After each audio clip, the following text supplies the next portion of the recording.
La falsa personalidad. Ciertamente, existe en nosotros un elemento perjudicial que es óbice para la adquisición de la verdadera felicidad. Quiero referirme, en forma enfática, a la falsa personalidad. Incuestionablemente, si ésta se desvaneciera, solo reinaría en nuestros corazones la bienaventuranza. Desafortunadamente, la falsa personalidad está constituida por ciertos ingredientes perjudiciales. Obviamente, me refiero ahora a la vanidad y al engreimiento. No hay duda de que si estos dos elementos desaparecieran de la faz de la tierra, la vida del ser humano cambiaría totalmente. Con el engreimiento y la vanidad se procesan muchas causas y efectos equivocados. El engreído quiere subir al tope de la escalera, hacerse sentir, pisotear honras, dignidades, corazones, sentimientos, sin interesarle el dolor ajeno. El vanidoso, obviamente, se siente herido cuando alguien le lastima y en aras de su vanidad sacrifica a otros, con tal de tener lo que a las gentes más deslumbra, el flamante carro, la lujosa residencia, los elegantes trajes, etc. No importa que tenga que explotar a muchos, si por ese medio, o por distintos medios ha de conseguir el dinero necesario que le permita mostrar al mundo su fatuidad. Así pues, hermanos, el engreimiento y la vanidad son gravísimos. Graves también son los celos y las preocupaciones.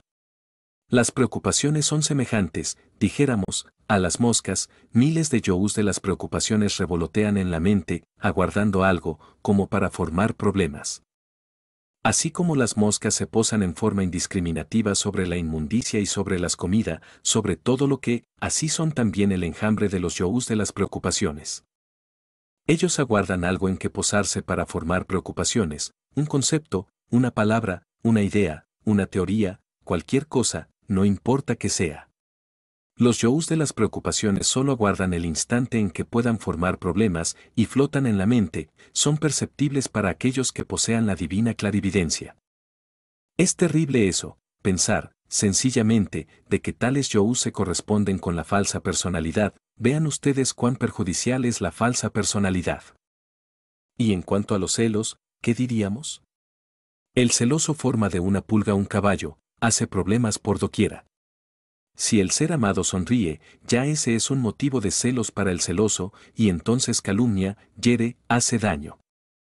Mas no solamente existen celos pasionales, también existen otra clase de celos, los celos religiosos, los celos políticos, los celos de amistad, esos nadie los puede negar, los celos son múltiples y causan gran dolor. Todos esos celos, todos esos yous de las preocupaciones, del engreimiento, que indubitablemente es gravísimo, la vanidad que tanta ostentación hace, y en fin, todo eso pertenece, sencillamente, a la falsa personalidad. Podrían ser felices los seres humanos si no poseyeran la falsa personalidad. Desgraciadamente, todo el mundo la posee. En ausencia de la falsa personalidad viviríamos en éxtasis, cuán dichosos nos sentiríamos. Más desgraciadamente, las gentes todas poseen la falsa personalidad y eso es grave. Es necesario que nosotros nos propongamos a destruir la falsa personalidad. Es posible esto si le hacemos la disección a los celos, a la vanidad, a los yous de las preocupaciones, al orgullo, etc. Cuando uno comprende que el engreimiento es uno de los factores más densos de la falsa personalidad, se propone hacerle la disección a ese elemento y lo disuelve radicalmente. Pensemos en lo que es la felicidad del ser y lo que es la falsa personalidad. El ser, en sí mismo, es feliz, infinitamente dichoso.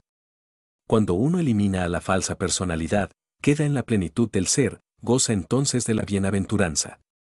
Desgraciadamente, muy pocos son los que se preocupan por esta clase de estudios, raros son aquellos que realmente intentan autoexplorarse profundamente.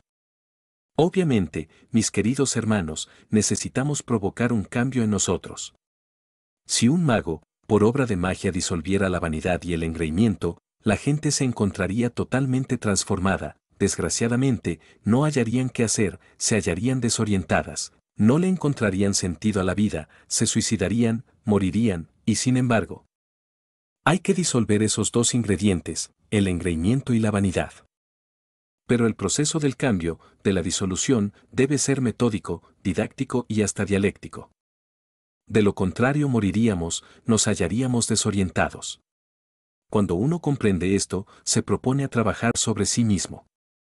Necesitamos hacernos conscientes, autoconscientes de nuestros propios pensamientos, de nuestros propios sentimientos y de los efectos que otros seres humanos producen en nosotros. Cuando uno comprende la necesidad de hacerse autoconsciente, va disolviendo entonces los factores del engreimiento y de la vanidad, así como el de los celos y las preocupaciones. Se procesa una transformación, obviamente esta nos llevaría al despertar.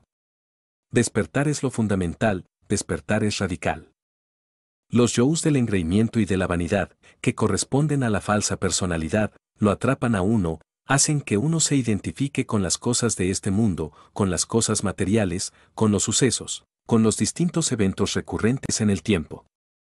Uno tiene que aprender a producir la separación de sí mismo, la separación de todas las cosas, no identificarse con los sucesos, con los acontecimientos, con las cosas, con los eventos, etc., porque esta identificación le absorbe, le vampiriza a uno la conciencia y la sumerge, en realidad, más profundamente. De manera que necesitamos que nuestra conciencia despierte, lo cual es posible haciendo la separación entre nosotros y las cosas, los eventos, los sucesos. Así, mis hermanos, debemos volvernos autorreflexivos, autoconscientes. Obviamente, el trabajo de desintegración de los elementos de la falsa personalidad suele ser a veces muy difícil y esto no lo podemos negar. Nosotros quisiéramos desintegrar ciertos elementos y subelementos de la falsa personalidad, con el propósito de conseguir la felicidad a la cual tenemos derecho, pero desgraciadamente, eso es lo grave, a veces sentimos que nos estancamos. Hay yos y elementos, agregados o subelementos de la falsa personalidad muy difíciles de desintegrar, entonces necesitamos revestirnos de suma paciencia, si es que en verdad queremos avanzar. A medida que nosotros ahondamos más y más dentro de sí mismos, vamos descubriendo también que existen en nosotros ciertos agregados psíquicos, inhumanos, muy difíciles de pulverizar. No debemos impacientarnos, y máxime cuando, en realidad de verdad, no hemos pagado el precio del avance. Desintegrar a veces ciertos elementos difíciles es posible cuando uno paga. Es también absurdo querer desintegrar ciertos subelementos en forma inmediata, sin haber pagado. Recuerden ustedes que tales o cuales agregados inhumanos, personificando errores, se hallan, en verdad, íntimamente relacionados con causas equivocadas y éstas a su vez, con el karma. Así pues, no se extrañen ustedes si alguna vez se encuentran estancados en tal o cual elemento, es evidente que está el incluido, vinculado a tal o cual mala causa. Malas causas producen malos efectos, y esas malas causas o yos causa, a su vez, se encuentran vinculados a la ley del debe y el haber, a la ley del karma. En esos casos se necesita pagar, para poder desintegrar estos o aquellos elementos difíciles. No solamente se paga con dolor, el karma se puede pagar también con buenas obras, y hasta se puede lograr el perdón mediante el supremo arrepentimiento, y entonces los yous, causas se disuelven. La impaciencia en estos estudios perjudica a nuestros neófitos, si estos quieren realizar avances serios deben volverse serios. No es concebible un hombre serio que no haya adquirido la paciencia. El Cristo Jesús dijo, en paciencia poseeréis vuestras almas. Muy buena dosis de paciencia se necesita cuando nos estancamos en tal o cual yo. Por eso es urgente volvernos más conscientes de sí mismos, en pensamiento, en sentimiento, en la palabra. Distingamos nosotros entre lo que es la plática, propiamente dicha, y lo que es la charla. La charla y el charlatán son lo mismo, por eso en nuestros estudios no debemos aceptar jamás la palabra charla o charlatán para nuestros conferencistas. Nosotros no damos charlas, yo aquí no estoy charlando con ustedes, no señor, yo soy un hombre serio que no he venido a charlar, he venido a platicar con ustedes, que es diferente. La charla es para los charlatanes y la plática la encontramos en los diálogos de Platón, en las pláticas que sostenía Sócrates con sus discípulos. Ya ampliamente se ha hablado sobre esto, y bien valdría la pena estudiar la República de Platón, así podríamos hacer una clara diferenciación entre lo que es la plática y lo que es la charla de los charlatanes. La charla es algo mecánico por naturaleza, el charlista o charlatán, el que da charlas, es el individuo que no tiene conciencia de lo que está diciendo, habla mecánicamente. La plática es otra cosa, plática es la de un Sócrates con sus discípulos, en su academia, o la de un Platón en los misterios de Eleusis, eso es la plática, allí hay reflexión. En este caso, quien platica, quien da la enseñanza, habla por reflexión profunda, por reflexión evidente del ser, escoge las palabras adecuadas para cada idea, y así reviste a las ideas con palabras exactas, resultado evidente de la autorreflexión del ser. Quien platica, quien da la enseñanza esotérica, gnóstica, en modo alguno discurriría mecánicamente. Observen ustedes que los hombres reflexivos, cuando platican, lo hacen evidentemente concentrados, escogen los términos exactos para revestir las ideas trascendentales del ser. Así pues, debemos hacernos conscientes de la palabra, también debemos volvernos conscientes de nuestros sentimientos y de nuestros pensamientos. No hay duda de que en nosotros existen los 5 centros principales de la máquina orgánica, el intelectual, el emocional, el motor, el instintivo y el sexual. El intelectual está ubicado en el cerebro, el centro motor, en la parte superior de la espina dorsal, el emocional, incuestionablemente en el corazón, plexo solar y centros simpáticos nerviosos, el instintivo, en la parte inferior de la espina dorsal, y el sexual, propiamente dicho, en el sexo. Esos son los 5 cilindros de la máquina orgánica.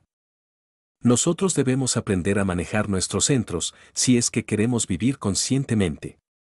Un gran sabio decía que deberíamos usar también las partes inferiores de los 5 centros del ser. A muchos se les hará extraño, como es que un sabio aconseje, y me refiero en estos momentos, en forma categórica a Ouspensky, usar también las partes inferiores de los distintos centros de la máquina orgánica, pero así es. Estos nos ponen en relación con la vida práctica, con los hechos concretos de la existencia. Sabiéndolos manejar, evitamos el derroche innecesario de energía. Sería absurdo utilizar las partes inferiores de los distintos centros de la máquina cuando se deberían utilizar la parte superior de los distintos centros de la máquina, o viceversa. Sería absurdo usar los centros superiores, cuando se deberían usar los inferiores, o en otros términos, usar la parte superior de los centros cuando se debería usar la parte inferior. Un ejemplo concreto, supongamos que alguien está ocupado en un oficio baladí, sin importancia, en un momento dado, y que en ese momento está terriblemente concentrado en ese oficio tonto y que ha puesto en juego lo mejor de su mente y de su voluntad para hacer esa tontería. Allí hay un derroche inútil de energías. Para hacer una tontería, bastaría ocupar la parte inferior de los centros de la máquina orgánica, eso es obvio. Y así se evitaría el derroche inútil de energía. Quien quiera aprender a eliminar, dijéramos, los factores perjudiciales de la falsa personalidad, debe manejar los 5 centros orgánicos y saberlos manejar. Es necesario también saber usar las energías que fluyen por el interior del organismo humano. Por ejemplo, un mal uso de las energías lo tenemos en el pensamiento excitado, una mente excitada está funcionando mal. Obviamente, el centro intelectual y el emocional, si trabajan en forma coordinada y maravillosa, se vuelven productivos, realizan obras espléndidas, marchan bien. Pero, ¿qué tal si la mente se encuentra excitada por la energía sexual o por la energía del centro instintivo, o por la energía centro motor? En este caso, la mente está excitada, está funcionando mal. ¿Qué habría que hacer? Profundizarnos en el centro mental para poner orden dentro de la mente, sacarla del estado de excitabilidad y pensar con entera serenidad y lógica. No me refiero a la lógica formal, sino al tertium organum, a la lógica superior. Así que la mente excitada está funcionando incorrectamente. Nosotros necesitamos aprender a manejar correctamente los centros de la máquina, si es que queremos, en verdad, eliminar los elementos indeseables de la falsa personalidad.